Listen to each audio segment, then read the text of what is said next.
Está con nosotros el señor economista Félix Pilay. Él es un analista económico de varios medios de comunicación, catedrático universitario, un profesional muy conocido en el medio.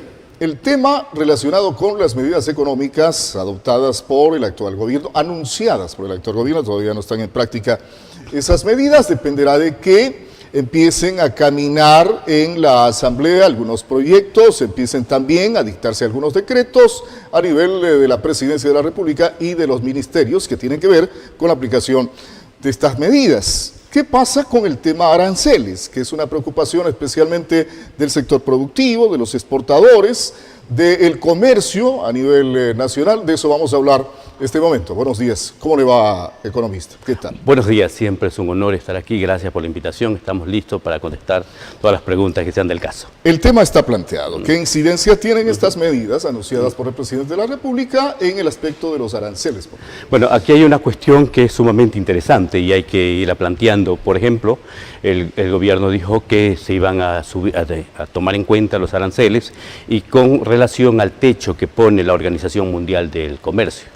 Y obviamente esto ha creado alguna situación de preocupación en los sectores productivos, por cuanto si esto es así podría incrementarse los productos, sobre todo los productos que le conocen como productos suntuarios, que cuando en economía estudiamos los productos suntuarios estamos hablando de productos de lujos. Por lo tanto, si... Esos son los productos que han tenido mayores problemas con los aranceles, porque inclusive hay preferencias tanto en las relaciones comerciales que tenemos con Estados Unidos como con la Unión Europea, por ejemplo, ¿no? Sí, el tema es que si esto tiene lugar estaríamos frente a una nueva salvaguardia, ¿no?, de la que aplicó el presidente Correa en su momento. ¿Hay ese riesgo? Hay ese riesgo porque estaríamos cargando de impuestos algunos productos que vienen de afuera. Por ejemplo, hay un tema sumamente interesante, el tema de los textiles, por ejemplo. El tema de los textiles, ahora están muy preocupados los textileros por cuanto ellos han pasado una etapa gravísima en la economía nacional. Incluso hace mucho tiempo empresas grandes como la Internacional tuvieron que cerrar porque no era posible competir, tuvieron que migrar, claro. Por ejemplo, tenemos ahora un caso, el tema de los hilos, que son fundamentales. No se producen todos los hilos en el Ecuador.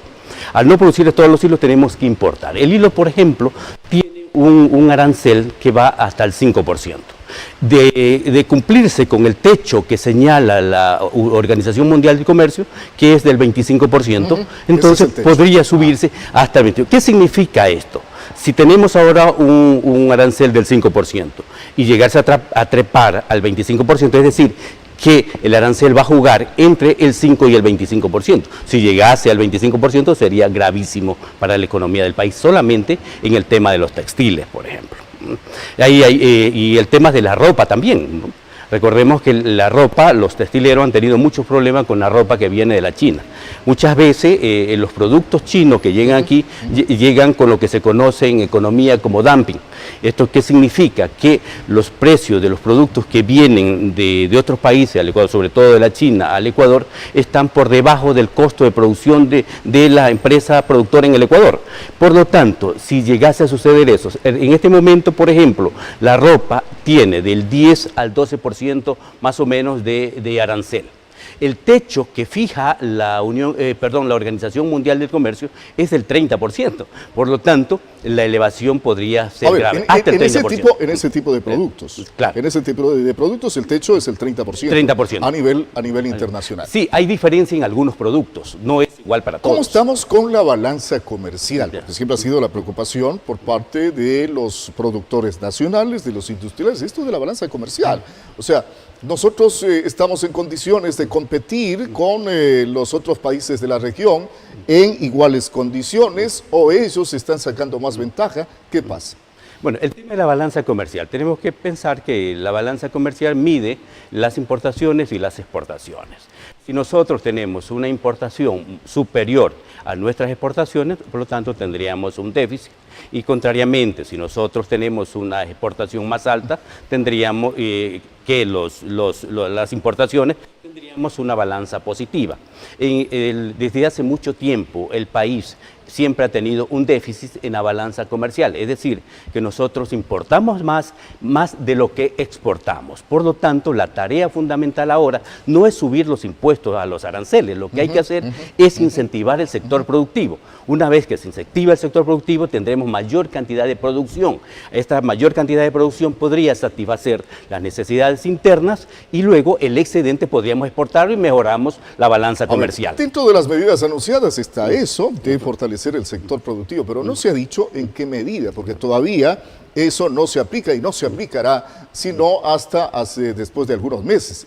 Lo otro, la reducción del aparato productivo, que es otro de los ejes y de las pretensiones dentro de las medidas, eso ha empezado ya a darse, a ponerse en práctica en algunos ministerios, ha empezado a ponerse en práctica en la misma asamblea, que se han dicho ya alto a los viajes al exterior de los señores asambleístas porque hay que ahorrar esa plata, pero lo otro acá todavía no se sienten las medidas. Claro, el gobierno dijo claramente que lo que se va a pedir es a los ministerios, a los responsables de cada área que presenten dónde van a estar estas eliminaciones. Por ejemplo, en el tema del SRI ahora es gravísimo. Ahora está, en el pasado, por ejemplo, las camionetas que utilizamos para el sector productivo, ¿no? Para movilizar sus productos, antes no eran considerados como suntuarios, porque eran para trabajar, ¿no? Las camionetas de cajón. De cajón, que la gente utiliza para movilizar sus productos, que es parte de la cadena productiva. Ahora posiblemente se elevarán impuestos por el tema de las camionetas doble cabina. Antes, por ejemplo, se cobraba... del 80% teníamos nosotros una condonación de impuestos. Ahora tendríamos que pagar todo. Al parecer, las camionetas dejan de ser productos que están destinados al sector productivo y se transforman en un producto suntuario. Y eso, por supuesto, es gravísimo porque si se afecta la cadena productiva, todo el sistema se afecta. Sin embargo, el gobierno ha dicho que no se subirán los impuestos, que no se revisarán en ese aspecto los rubros que este momento está pagando la ciudadanía, el tributante. Bueno, eso es lo que ha dicho el gobierno. Claro, hay algunas medidas. Yo creo que las medidas, tomándolas desde su contexto, podríamos decir que las medidas hay que verlo desde dos puntos de vista. ¿Ya? Por ejemplo, la típica política neoliberal que esperábamos que se plantee, por ejemplo, como la elevación de los servicios básicos, la elevación del precio de la gasolina, del gas. Claro, ese paquetazo. Sí, por ese lado tenemos que verlo como positivo, es decir, no recibimos el paquetazo que mucha gente ya estaba diciendo. Por ejemplo, decía que el subsidio del gas se iba a eliminar, por ejemplo, que no se dio. Pero, sin embargo, se está haciendo cosas como, por ejemplo, se va a dar una amnistía tributaria. La amnistía tributaria, ¿qué sucede? En algunos momentos es bueno. Por ejemplo, hay empresarios, grandes empresarios, que no han pagado impuestos durante algún tiempo. A ellos se les va a dar una amnistía durante algún tiempo para que no paguen intereses ni los recargos normalmente por eso. Pero eso es gravísimo porque normalmente en el Ecuador, si un pequeño productor no paga los impuestos a tiempo, luego se le cobran intereses y recargos y si no se le sigue un juicio de coactiva y tiene que pagar y pagar porque paga. Pero en este momento el gobierno está dándole una amnistía a grandes empresas del Ecuador que obviamente han tenido grandes ganancias durante este tiempo y eso es malo por Una última pregunta. La pregunta 6, la medida número 6, dentro de las medidas económicas señala que se devolverán los tributos a los exportadores que demuestren el ingreso efectivo de divisas. ¿En qué consiste eso? Bueno, ¿cómo ingresa divisa al país? Ingresa divisa cuando nosotros exportamos productos. Si nosotros exportamos, el exterior nos paga los productos y nos ingresan divisa, obviamente. Entonces, lo que el gobierno está diciendo, que aquellos sectores productivos que demuestren agilidad en su producción y en su comercialización internacional, entonces van a tener un descuento por ahí. Ese es un incentivo. Es un incentivo, obviamente, un incentivo. Bueno, yo creo que aquí también es importante señalar que el tema de los licores, por ejemplo, que es un tema suntuario, que quiero señalarlo, y quiero señalarlo por una razón, porque nosotros recordemos que tenemos un acuerdo comercial con la Unión Unión Europea, y eso hacía que muchos productos Renovado hace tengan poco. arancel cero, algunos tengan arancel cero. Y en el tema de los licores, por ejemplo, los impuestos van del 1 al 5% y el techo es del 20 al 30%. ¿Qué va a pasar con eso? Se tendrá que revisar nuevamente el acuerdo comercial con la Unión Europea. Esa es la gran pregunta que tenemos ahora.